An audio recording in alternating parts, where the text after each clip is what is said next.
Good morning, dear students. Welcome to the online coaching. Myself, Chirag Joshi.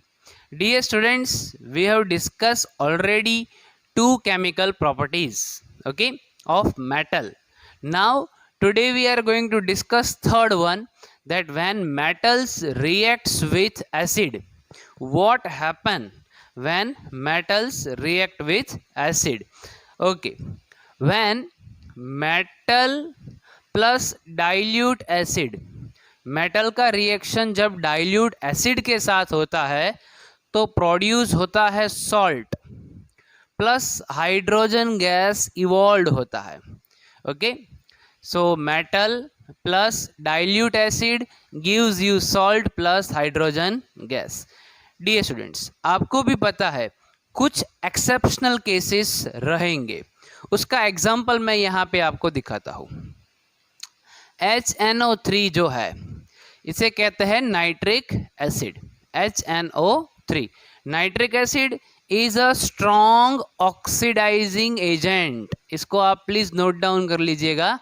HNO3 is a strong oxidising agent. जब ये dilute HNO3 magnesium and manganese, magnesium means Mg and manganese means Mn के साथ reaction करता है, तब hydrogen gas evolve होती है। तब क्या होता है dear students? Hydrogen gas evolve होती है। कब? जब वो मैग्नीशियम एंड मैग्नीज Mn के साथ रिएक्शन करता है। So metal reacts with dilute acid gives salt and hydrogen gas. Okay, now metals react with solution of other metal salt. Metal salt है, ध्यान से देखिएगा। सॉल्ट फैमिली क्लोरीन फैमिली है, sulphate family है, वो सभी सॉल्ट फैमिली में आते हैं। ठीक है, सो मेटल ए, कोई भी मेटल आप सोच लो, plus salt solution of metal, salt solution of B, salt solution of A का क्या बन जाएगा? Salt solution, and metal B will be there. अभी ये थोड़ा कंफ्यूजिव है, इसको सॉल्व करने के लिए मैं यहाँ पे आपको एक एग्जांपल देता हूँ। मेटल ए, मैंने आपको क्या कहा था, आप कोई भी एक मेटल सोच लो। सपोज आपने सोचा हुआ है Fe ion, okay, plus salt solution. Salt solution means मैं क्या कह रहा था, क्लोराइड फैमिली है, सल्फेट फैमिली है। ठीक है, तो आप सॉल्यूशन ले लो कॉपर सल्फेट का, Fe प्लस CuSO4 गिव्स, अभी आप ही देख लो, आपने पढ़ा हुआ है डिस्प्लेसमेंट रिएक्शन। तो ये जो Fe है वो ज़्यादा रिएक्टिव है कॉपर के कंपैरिजन में। सो FeSO4 के साथ रिएक्ट करेगा, FeSO4 प्लस सिर्फ क्या बचा? कॉपर। तो आप देखिए, ये है metal A, this is salt solution of B, क्या बनेगा? Salt solution of A. अभी ए का सॉल्ट सॉल्यूशन बन गया, प्लस मेटल बी, ये रहा आपका metal B. Means it is a displacement reaction dear students. तो भाई आपको कैसे पता चलेगा कौन ज़्यादा रिएक्टिव है, कौन कम रिएक्टिव है?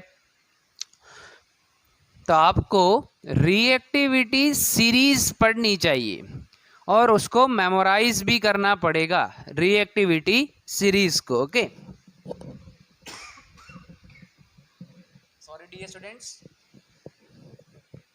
Okay, let's see reactivity series, please memorise this. Okay, सबसे ज्यादा रिएक्टिव है पोटेशियम के, सबसे ज्यादा, उससे कम सोडियम, उससे कम कैल्शियम, उससे कम मैग्नीशियम, उससे कम एल्यूमिनियम, उससे कम जिंक, उससे कम आयरन, उससे कम लीड, उससे कम hydrogen, copper, mercury, Ag means silver, Au means gold. Okay, it means which one is the most reactive, dear students? Your answer should be potassium. Potassium is the most reactive metal. ठीक है. Sodium उसका number दूसरा आता है. Dear students, मैंने आपको बताया था पोटेशियम और सोडियम बहुत ही वायोलेंटली रिएक्ट करते हैं वाटर के साथ, बहुत ही वायोलेंटली. ठीक है. So please memorise potassium, sodium, calcium, magnesium, aluminium, zinc, iron, lead, hydrogen, copper, mercury, silver, gold means least, सबसे कम रिएक्टिव वो आएगा गोल्ड. ठीक है. If anyone ask the question name 3 most reactive substance, आपको ये 3 लिख देने हैं. सोडियम पोटेशियम लिखना है, सोडियम लिखना है, कैल्शियम लिखना है. कोई आपको बोलेगा name the least, name the least reactive metal, उसमें आपको पहले गोल्ड लिख देना है, फिर आपको लिख देना है silver. Okay, I hope dear students you are able to understand this concept. This is very important one. Okay, now how do metal and non-metal reacts? अब ये metal और non-metals का reaction कैसे होता है देखिए. आपको भी पता है सोडियम Na उसका नंबर 11 है. अगर 10 इलेक्ट्रॉन है तो वो स्टेबल हो जाएगा. इसके पास एक इलेक्ट्रॉन एक्सेस है, ज्यादा है. ठीक है.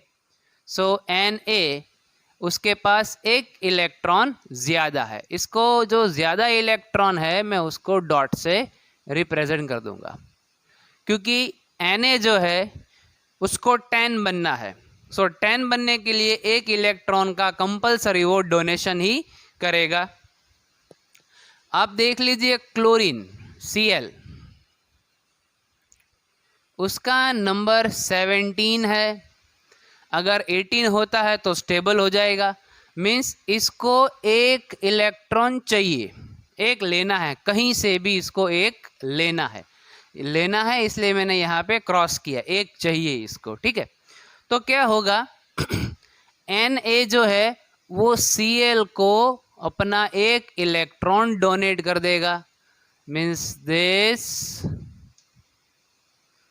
इलेक्ट्रॉन विल बी डोनेटेड, इसको डोनेट कर दिया.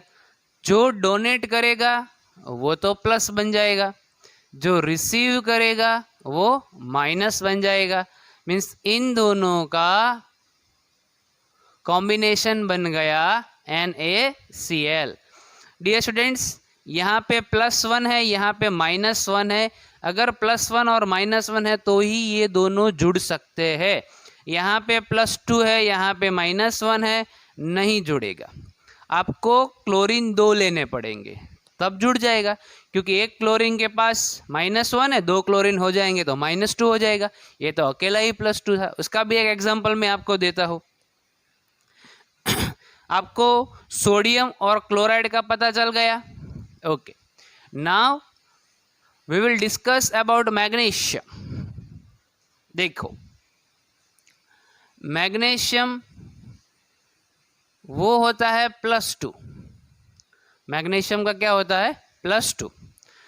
Cl जो है वो है -1. Cl है -1.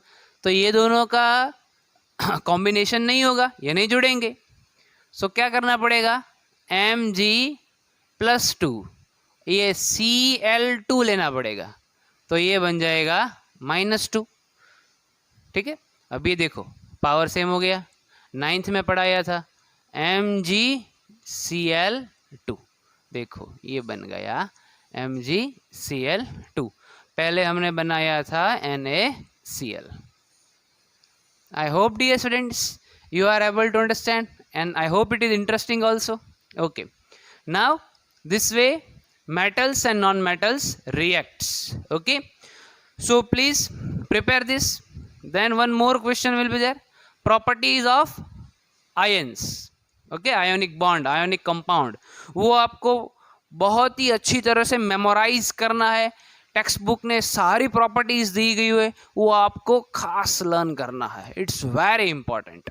Okay, now if you are having any doubt in this session, please you can ask me in the comment box. Thanks for watching this video, dear students. Thank you so much.